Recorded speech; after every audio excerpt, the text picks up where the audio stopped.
I was sitting quietly the other day, thinking about all the people I have known throughout my life, friends, co-workers, family members, and something stood out to me. I kept noticing the same pattern again and again.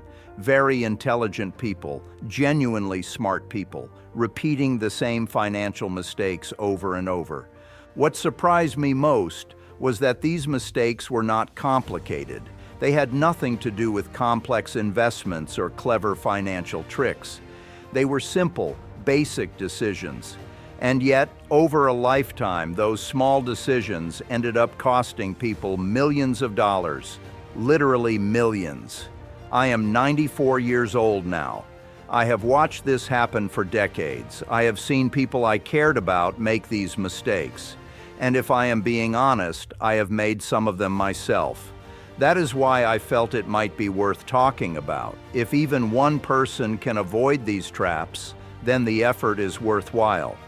Your 30s, 40s, and 50s are your strongest earning years. That is when real wealth should be built. But most people never reach that point, not because they lack ability, but because they get in their own way. They make choices that seem harmless at the time, but slowly turn into enormous losses as the years pass. So let me walk you through the 5 biggest financial mistakes I have seen. More importantly, I will explain how to avoid them. The first mistake is usually the most expensive. People wait too long to start investing. They tell themselves they will begin next year, or after they pay off a loan, or once they earn a little more. There is always a reason to delay. I remember speaking with a woman who was around 35 years old. She had a good job and earned decent money. I asked her if she invested. She said she planned to, but wanted to wait until she had $10,000 saved. I asked how much she had now. She said about $2,000. I told her she should start with that. She did not understand something very important. She believed you needed a large amount of money to invest. That is not true. What you really need is time. Time matters because of compounding. Let me explain with numbers. If you invest $10,000 at age 30, and it grows at 10% per year, which is close to the historical average of the stock market, you will have roughly $174,000 by age 60. That is not bad. But if you wait until age 40 to invest the same amount, you end up with only about $67,000 by 60.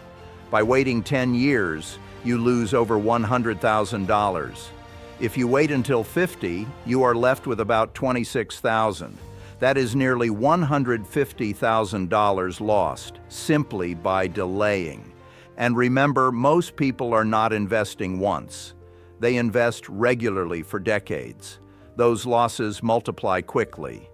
When I was young, back in the 1940s, I saved every bit I could. I delivered newspapers. I sold golf balls I found on the course.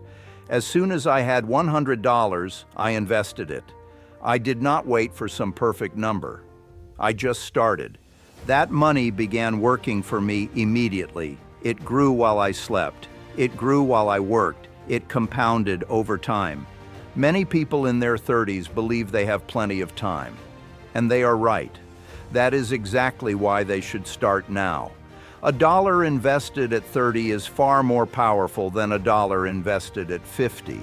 The difference is enormous. If you are in your 30s and not investing, that first mistake is probably costing you more than all the others combined. The second mistake is trying to time the market. People believe they can buy at the bottom and sell at the top. They think they are being smart. The truth is, nobody can do this consistently. Not me. Not professional investors. Nobody. I have been investing for more than 70 years. I have never timed the market perfectly. I have bought investments that dropped right after. I have sold investments that went up immediately afterward. It happens. What matters is not timing the market, but staying in the market. In 1987, during the crash known as Black Monday, the market dropped 22% in one day. People panicked. They sold everything. I did nothing. I held on because I understood something important. Crashes are temporary. Strong businesses last. When you try to time the market, you must be right twice. You must know when to sell and when to buy back in. Very few people succeed at that. Most do the opposite of what they should. They sell when prices are low because they are scared. They buy when prices are high because things feel safe. That instinct works against you in investing. If you cannot watch your investments drop 30 or 40% without panicking, stocks may not be for you. Market crashes always happen. If you sell during them, you turn a temporary loss into a permanent one. The people who build wealth are those who stay calm while others panic.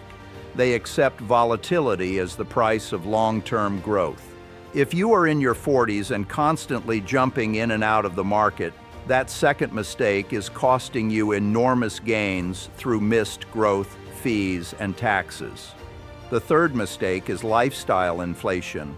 As income rises, spending rises with it. A raise leads to a nicer car. A promotion leads to a bigger house. On the surface, this feels reasonable. The problem is that you never get ahead. I see people earning hundreds of thousands per year who save nothing. Expensive homes, luxury cars, vacations, private schools.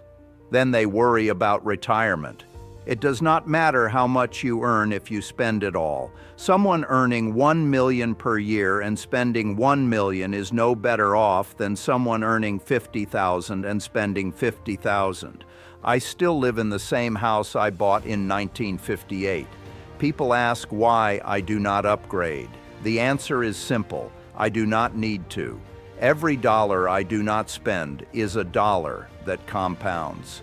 This does not mean living without enjoyment. It means balance. When your income increases, your savings should increase faster than your spending. In your 50s, this becomes critical. These are peak earning years, but time is limited.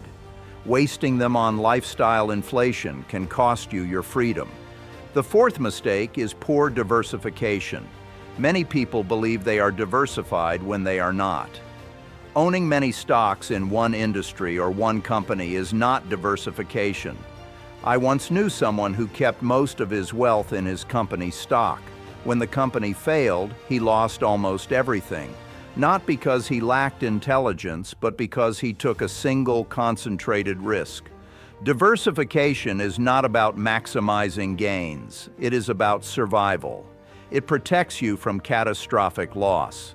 True diversification means spreading risk across different investments, industries, regions, and asset types. It keeps one bad event from wiping you out. This is especially important in your 50s, when recovery time is short. The fifth mistake is failing to protect your wealth. This includes lacking insurance and emergency savings. Wealth takes decades to build and can be destroyed quickly. Insurance is not an investment, it is protection. Emergency savings prevent you from selling investments during bad times. I have always kept cash available. It gives me peace of mind and opportunity when others are forced to sell. All 5 mistakes come from short-term thinking. People focus on today instead of decades ahead. Wealth is built by patience, discipline, and consistency. The real secret is simple. Start early, stay invested, control spending, diversify wisely, protect what you build. Do these things for 20 or 30 years and financial security becomes inevitable. Most people will not do this. You can choose differently. Start now, start small, stay consistent. Time will do the rest. That is the truth I have learned over a lifetime.